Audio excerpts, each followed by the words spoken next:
Hello students, welcome to the RS Group of School online classes. Today's topic is the evolution part 2. So let's start this topic. In previous video we will discuss the origin of the life and the origin of the earth. Okay, so now this video discuss the theories of origin of life in a uh, various given by the different scientists. So first theory is a special creation, and the second theory is a theory of cosmic theory, and the theory of the spontaneous generation and theory of chemical evolution. ठीक है, इस topic में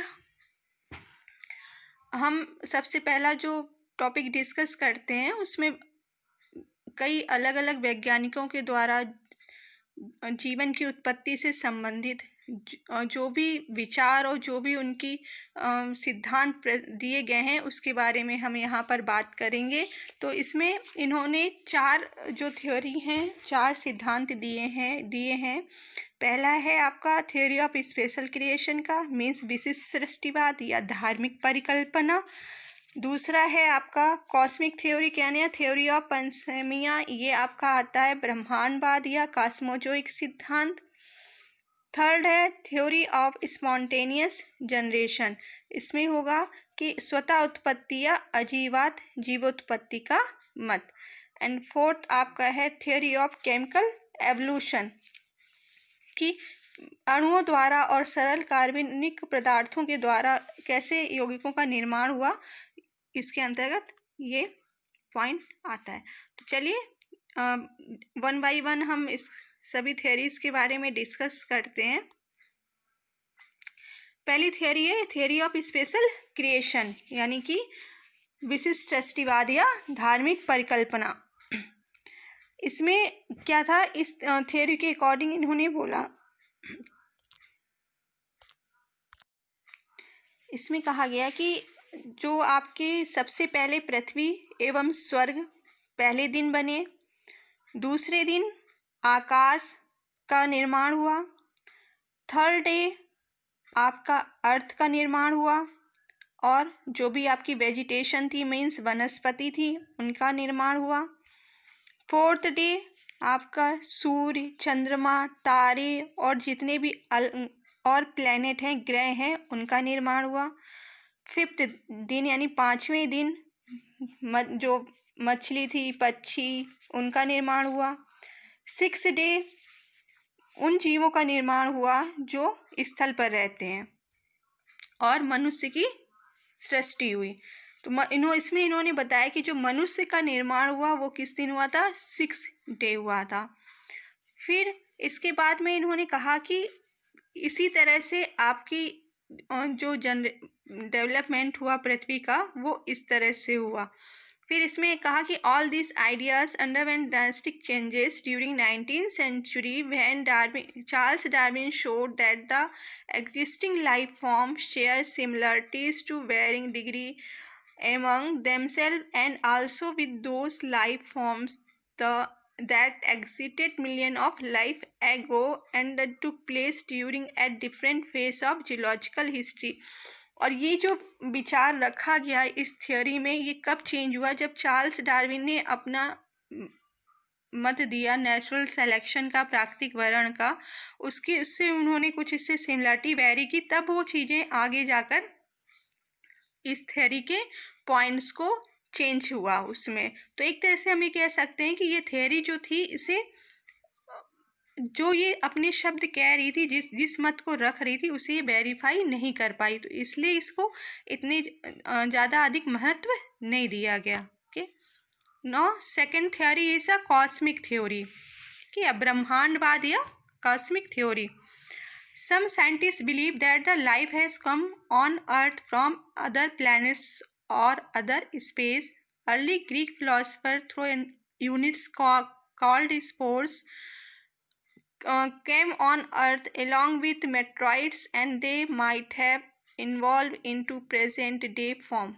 इसमें क्या था कि इसमें जो इस थ्योरी को दिया वो रिचटर और प्रेयर नाम के साइंटिस्ट थे जिन्होंने इसको रखा। इस थ्योरी को कहते हैं इटर्निटी ऑफ लाइफ। ओके, इस पे इन्होंने विचार व्यक्त किया कि जो जीवन है ना वो अमर है। ठीक है, जो लाइफ होती है वो अमर होती है। और इसमें इन्होंने कहा कि जो हमारे जो पृथ्वी का डेवलपमेंट हुआ है वो किसी दूसरे प्लेनेट से हुआ है। वहाँ से अपने उल्का पिंड में कुछ स्पोर्स आए जो कि यहाँ पर आने के बाद, अर्थ पे आने के बाद में यहाँ की लाइफ को उन्होंने बनाया। तो ये इनकी कॉस्मिक थ्योरी थी। जब ठीक है, इसके बाद आपकी आती है next theory, theory of spontaneous generation. ठीक है, theory of the spontaneous generations जो थी, इसमें क्या था कि it was also believe that living organism across from decaying matter like straw. इसमें इन्होंने बताया कि आपका जो लाइफ है वो लाइफ क्या थी, पहले से जो कोई ऑर्गेनिज्म प्रेजेंट है तभी वो लाइफ हो सकती है, अदरवाइज कोई भी इसी तरह से जीवन नहीं हो सकता है अर्थ पे। But Louis Pasteur demonstrated that life can survive only from pre existing life. He showed that no life across from the heat killed yeast broth that was kept in pre-sterilized closed flask, while new organism across from the heat killed yeast that was kept in the flask left open in the air. Okay, so now let's discuss about the this experiment given by the Louis Pasteur. Okay, so according to this, इसमें इन्होंने क्या किया कि pasture ने क्या किया कि एक बीकर, इस टाइप का बीकर लिया इन्होंने, यहाँ पर ईस्ट और शुगर के घोल को उबाला। ठीक है, ईस्ट और उबाला और इतना बॉयल किया कि उसमें किसी भी तरह का कोई भी जीव ना रह पाए, इस लेवल तक उन्होंने उसको बॉयल किया। इसके बाद में उसको काफ़ी टाइम तक उसको इसी तरह से छोड़ दिया, रखा रहने दिया गया उसे। अब इसके बाद में इस घोल को 2 फ्लास्क में भर दिया। ठीक है, 2 फ्लास्क में इन्होंने फिल कर दिया इसको, और एक फ्लास्क की गर्दन को गर्म करके खींच के एस का आकार दे दिया। ये देखिए एस आकार का इन्होंने बना दिया, और दूसरे फ्लास्क की गर्दन को तोड़ दिया। ये देखिए टूटा हुआ है। कुछ दिनों के पश्चात देखा कि एस आकृति की जो गर्दन वाले फ्लास्क में कोई जीवाणु नहीं दिखाई दिया। यहाँ पर किसी भी तरह का, किसी भी बैक्टीरिया की उत्पत्ति नहीं हुई। कोई भी यहाँ पे बैक्टीरिया प्रेजेंट इस फ्लास्क में नहीं था। जबकि जो टूटी हुई गर्दन वाला फ्लास्क के घोल में बैक्टीरिया या जीवाणु उपस्थित थे। यहाँ पर आपके बैक्टीरिया उपस्थित हो गए थे, क्योंकि मुड़ी हुई गर्दन से वायु के घोल यहाँ तक आपका कोई भी बैक्टीरिया नहीं पहुँच पाया, क्योंकि ये मुड़ी हुई एस शेप में थी, तो डायरेक्ट बैक्टीरिया कांटेक्ट करके यहाँ पर नहीं आ पाए। क्योंकि यहाँ तक जब बैक्टीरिया एयर से आते थे तो वो यहीं तक ही रह पाते थे, और यहाँ पर मुड़ी होने की वजह से वो इस जो सॉल्यूशन घोल अंदर है, लिक्विड है, वहाँ पे कांटेक्ट नहीं कर पाते थे। जबकि यहाँ क्या था, इन्होंने इसे तोड़ दिया था। तोड़ने से क्या हुआ कि एयर के थ्रू जो आपके बैक्टीरिया थे वो तुरंत फ्लास्क के अंदर पहुँच गए, और माइक्रो ऑर्गेनिज्म जो थे वो एंटर कर गए उस सॉल्यूशन तक। ठीक है, तो इससे इस प्रकार इन्होंने जो आपका लुई पास्चर का ये एक्सपेरिमेंट है उससे ये प्रूफ हुआ कि जो आपका बैक्टीरिया जिसमें नहीं है, इस सॉल्यूशन में कोई भी बैक्टीरिया नहीं उत्पन्न हो पाया खुद अपने आप से। ठीक है, लेकिन इसमें हो गया। तो इससे इन्होंने ये सिद्ध किया कि जब तक कोई जीव पहले से उपस्थित नहीं होगा तब तक दूसरे जीव की उत्पत्ति नहीं हो सकती है। तो ये आपका क्या था, लुई पास्चर का एक्सपेरिमेंट था, और इसे कहते हैं थियरी ऑफ स्पॉन्टेनियस जनरेशन। ठीक है, एकदम सडनली जो उसमें होता है वो आपका कहलाता है theory of spontaneous generation. And the student, next theory of the chemical evolution. इस थियोरी में बताया था कि जो लाइफ की उत्पत्ति हुई वो केमिकल से हुई। ठीक है, जो आपके ऑर्गेनिक, इनऑर्गेनिक आपके सब्सटेंस होते हैं उससे हुई थी। This theory was proposed by Oparin and Haldane.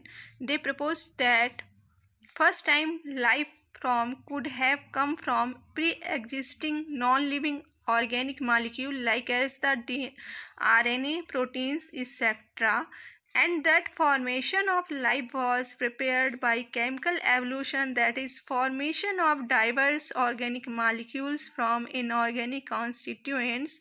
The condition on earth that favored chemical evolution were very high temperature, volcanic storm, and reducing atmosphere that contained methane, ammonia, water vapors, etc. According to these theories, given the Oparin in 1924, ठीक है, Oparin ने 1924 में ये theory दी थी, जो कि एक रूसी साइंटिस्ट थे। इन्होंने जीवन की उत्पत्ति के संबंध में एक जो कॉन्सेप्ट दिया वो कहलाया बायोकेमिकल ओरिजिन ऑफ लाइफ, ठीक है। और ये जो इन्होंने कॉन्सेप्ट दिया, इसको इन्होंने सन 1936 में एक पुस्तक अपनी पब्लिश की, द ओरिजिन ऑफ लाइफ। उसमें इसे इस जो आपकी थ्योरी है इसको रखा और इसे नाम दिया पदार्थवाद, ओके। इसमें इन्होंने यही बताया कि जो आपकी लाइफ का डेवलपमेंट होता है तो वो जो पहले से उपस्थित नॉन केमिकल ऑर्गेनिक मॉलिक्यूल्स होते हैं, डीएनए, प्रोटीन्स, ये सब होते हैं, उनसे होता है जाकर। और इन्हीं की वजह से इन इनऑर्गेनिक और ऑर्गेनिक मॉलिक्यूल्स के बनने की वजह से आपका क्या रहता है, अर्थ का टेम्परेचर इंक्रीज होता है, जिससे क्या रहता है, वोल्केनिक स्टॉर्म वगैरह ये बनते हैं और आपका एटमॉस्फेयर में मेथेन, अमोनिया, वाटर वेपर्स, इनका फॉर्मेशन होता है। और ये जब बन जाते हैं तो अर्थ पर लाइफ उपस्थित हो सकती है, ठीक है। तो मेन इन्होंने अपना ये कॉन्सेप्ट दिया, इसे हम ओपेरिन थ्योरी कहते हैं। नाउ नेक्स्ट आपका आता है कि जो जितने भी दिए आपको सिद्धांत थ्योरी आई, उसका किस तरह से प्रूफ किया था कि हाँ वो उससे टैली कर रहे हैं कि इस तरह से हुआ है, जो पॉइंट्स ये लोग रख रहे हैं वो सही हैं। इसके लिए एक experimental proof of the chemical evolution of life given by the Stanley Miller and Urey created condition similar to the primitive atmosphere in the laboratory using glass apertures and tubes. They created electric discharge using electrode in a conical flask containing methane, ammonia, hydrogen, and water vapor at 800 degree. The water containing chamber was heated to provide water vapors. After a week, they observed the formation of amino acids. In similar experiment, many other scientists observed the formation of sugar, nitrogen base, lipids, amino acids, and even pigments.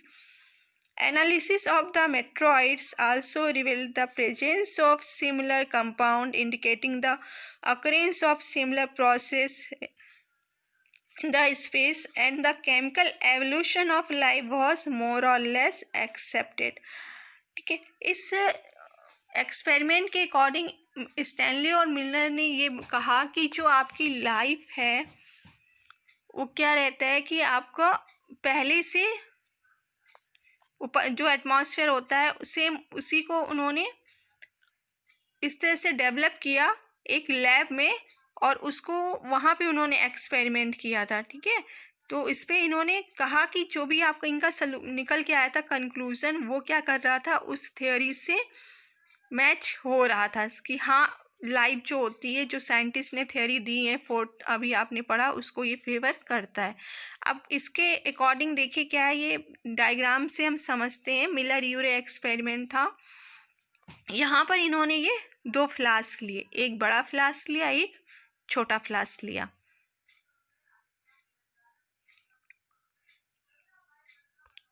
तो इसमें ये इनका एक बड़ा flask है, ये छोटा, और इसको इन्होंने इस तरह से पूरा सेटअप किया।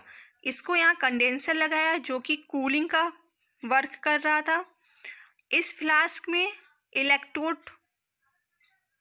सेट किया जिससे कि यहाँ पर आपकी हीटिंग हो सके, ठीक है।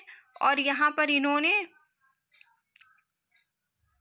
पूरा इस तरह से पॉइंट करके पूरा इन्होंने सेटअप किया।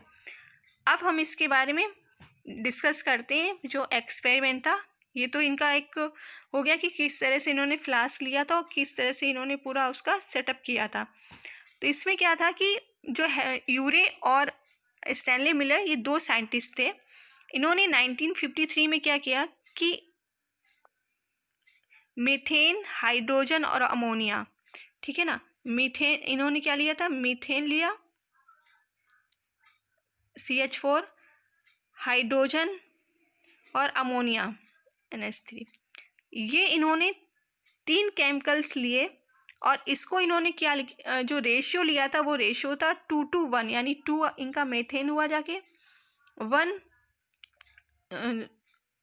रेशियो आपकी अमोनिया हुई जाके और 2 रेशियो हाइड्रोजन हुआ जाके। इसको इन्होंने मिक्स किया। मिक्स करके क्या किया इन्होंने, इसमें फिल कर दिया इस जार में इन्होंने यहाँ पर, ठीक है। इस जार में उस सॉल्यूशन को फिल कर दिया और इसको ये जो पूरा सेटअप है, इसको क्या किया कि गैसीय मिश्रण को टंगस्टन के इलेक्ट्रोड द्वारा गर्म किया। यहाँ पर ये जो था टंगस्टन का इलेक्ट्रोड, जिसके मध्य में हाई वोल्टेज की करंट फ्लो की गई। तो दूसरे फ्लास्क में यहाँ पर वाटर को उबाला गया, जिससे एक मुड़ी हुई कांच की नली के द्वारा बड़े फ्लास्क में जोड़ दिया गया। ये देखिए मुड़ी हुई कांच क्या, इससे इसको ऐड कर दिया गया। इसके उपरांत क्या करते हैं कि जो ये आपका अमोनिया, मीथेन और हाइड्रोजन से बना हुआ जो मिक्सचर था, वो क्या होता है कि गर्म होगा। गर्म होने के बाद में क्या रहता है, आपका कंडेंसर के थ्रू ठंडा हुआ जाके, और ये आपका जो ये यू आपकी शेप की नली बनी हुई है यहाँ पे इकट्ठा होने लगा, ठीक है। इस जगह पे जो ये आपकी यू शेप की नली है, यहाँ पर वो सॉल्यूशन इकट्ठा हो गया और बाद में काफ़ी समय तक बना रखा रहा सॉल्यूशन। तो क्या था, वो जो काफ़ी टाइम तक रखे रहने की वजह से वो रेड कलर का हो गया। रेड कलर के बाद में फिर काफ़ी टाइम के बाद जब इसको टेस्ट किया, देखा गया इसके बारे में, तो उन्होंने ये चीज़ प्राप्त की कि ये जो सॉल्यूशन है, इसमें ग्लाइसिन, एलेनिन और अमीनो एसिड और भी दूसरे। तो स्टूडेंट्स, इस यूरे मिलर एक्सपेरिमेंट से ये प्रूफ हुआ कि जो भी थियरीज अदर साइंटिस्ट से दी गई हैं वो एकदम सही हैं, कि कोई भी लाइफ तभी संभव है जब उसमें कोई पहले से जीव की उपस्थित हो। बिना किसी दूसरे जीव के, जब तक जीव उपस्थित नहीं होगा, कोई भी लाइफ नहीं हो सकती है, ठीक है। तो ये आपका मेन इस टॉपिक में हमने कंप्लीट किया कि आपका theories of the different scientist and ये आपके एक्सपेरिमेंट उन थ्योरीज को प्रूव करते हुए। Okay, so now this topic is completed.